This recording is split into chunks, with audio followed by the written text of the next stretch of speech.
Welcome to HealthCast, the heartbeat of health IT. I'm Alexander Bolova, production lead at GovCIO Media and Research.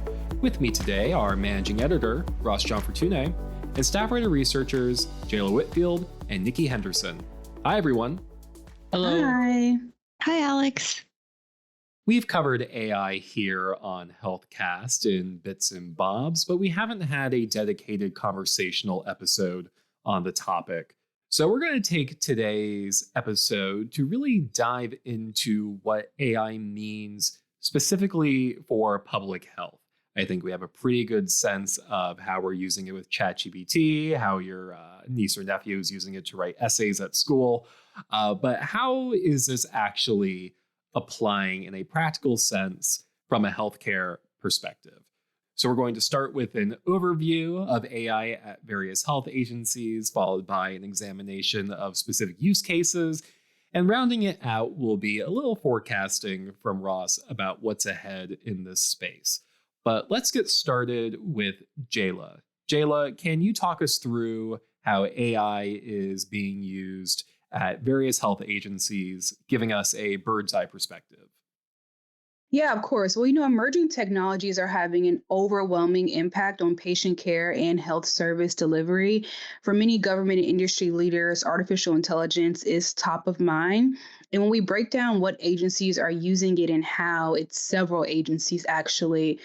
Just to give us a little bit of broad look, so the Substance Abuse and Mental Health Services Administration, they're actually looking to implement a chatbot to act as a virtual assistant, which will help patients find answers around mental health and substance use addiction crises. But there's also the way that CMS is using AI, and they're using it to tackle fraud, waste, and abuse. So that's also through the machine learning to find potential fraud that would not be apparent to the human eye on a normal or regular basis. And then you have agencies like the Department of Veteran Affairs. They're trying to figure out what best ways to use it, but they definitely see AI as what they quote say the next frontier of healthcare. And AI can help at the operational and the clinical level for many of these healthcare agencies, and it can help at scale. So those benefits can go from everything from natural language processing and helping reduce that doctor nurse burnout that we see happening a lot. But I also would like to go into the challenges, because just because these agencies are using it, it doesn't mean it's coming easily for them. There's definitely some roadblocks that they're facing along the way. And one of those is that healthcare leaders aren't experts at AI. AI is not something that's just very simple to learn. It's ever changing. There's a lot of pieces of the puzzle. So healthcare leaders are learning just like many of us.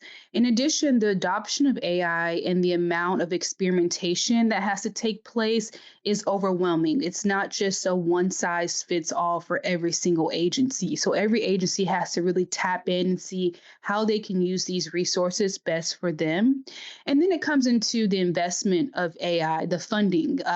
I'm sure many agencies know for offhand that money is a problem with many issues that come along. And with AI, it's still the same case.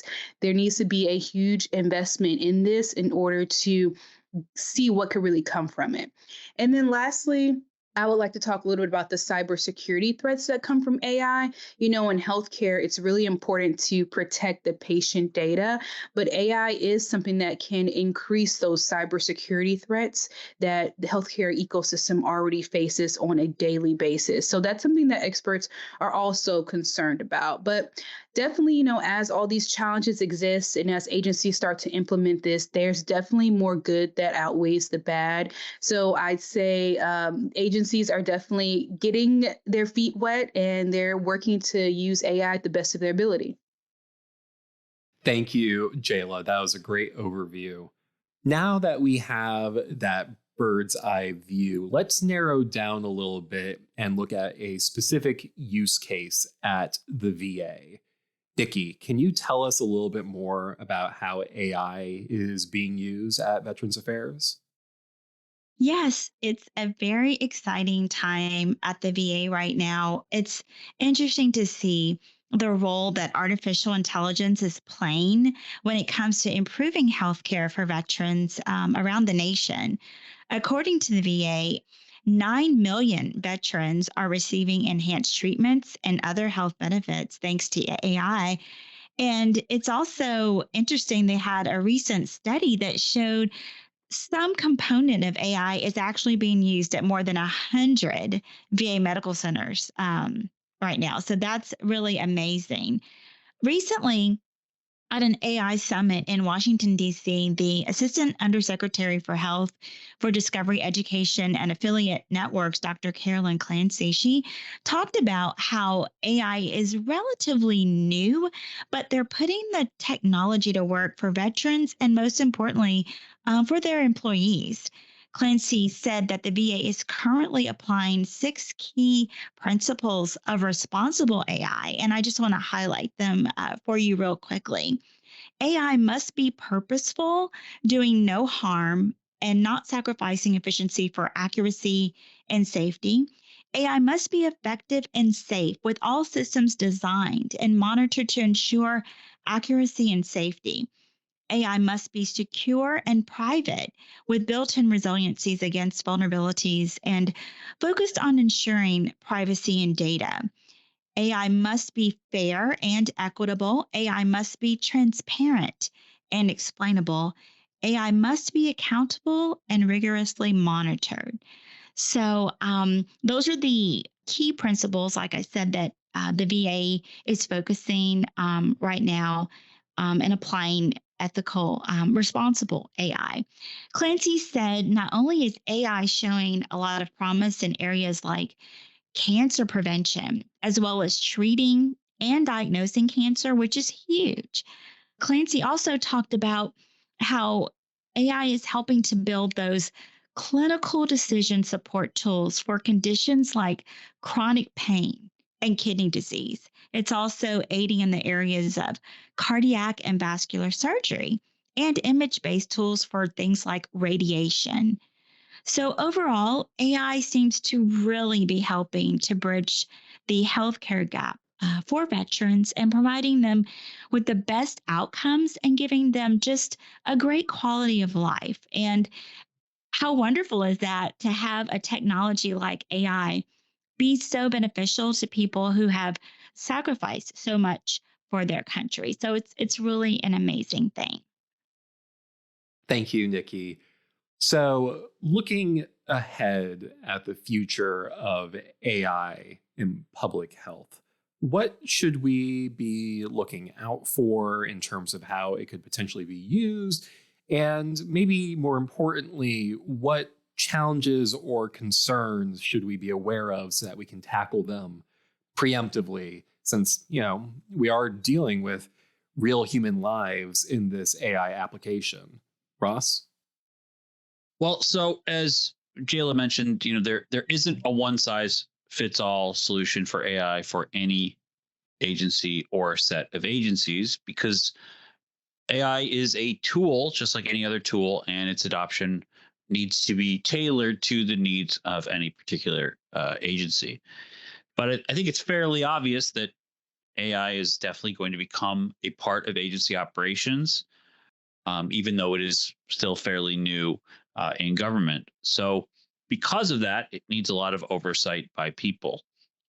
In the spring, we talked to, for GovFocus, we talked to Gil Alterovitz, director of NIAA at VA, and Dr. Samir Antani, who's a principal investigator at NIH at the National Library of Medicine. Now, what they told us about AI is something that has become a concern in the health sphere, which is bias.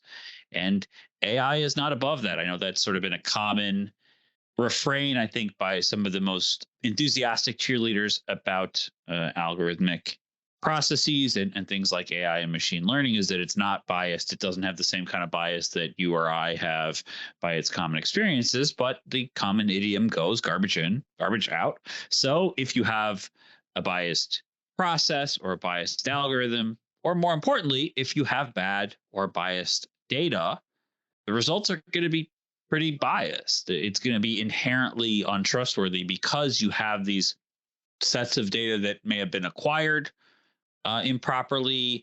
It may be a small sample size. It might be distributed asymmetrically. So if you only have one part of a population, or you only have one geographic set, or you have one age group, that's not going to go out the whole way and track to the entire population of any particular given set. This is an issue with all research for sure, but you have to make sure that the biases are corrected for, because you don't want to be in a situation where AI is spitting out bad data because it is following a bad road. And I would say the other thing that I think we need to understand about AI as a tool in healthcare is how much it is being used and how much adoption is going to be part of public health. Because it's, as Nikki mentioned, at the VA, they're using it for all kinds of different uses, including diagnostic uses and clinical care. But research is going to be a big part of it as well, because as we know, computers can process information much, much quicker than we can. Again, as I mentioned, you got to make sure that process and the actual algorithm and the AI that is programmed correctly so it doesn't spit out biased results. But clinical research is going to use AI as a tool just as it does any other tool. At our Health IT Summit, NIAID CIO Mike Tartakovsky, sort of compared it to any other research tool, microscopes, radiometers, whatever. AI will be part of that, just as any tool in the toolbox is a part of it. And if it's used judiciously and it's, done responsibly, I think we're going to really see the adoption throughout the health agencies in the public sphere sooner than you'd think. Thank you, Ross. Well, AI is not going anywhere, and I think we can see that it is an exciting opportunity, not one without concerns, but certainly worth pursuing in the pursuit of medical development and saving patients' lives. So thank you, Ross, Jayla, and Nikki for joining me today. Listeners can tune in 2 weeks for a brand new HealthCast. But until then, if you like what you heard, make sure you leave a review and a 5-star rating on the podcast platform of your choice. And hey, tell a friend if you like the show. We always appreciate growing our audience. I'm Alexander Bolova. I'm Ross John Fortune. I'm Jayla Whitfield. I'm Nikki Henderson. Thank you for listening.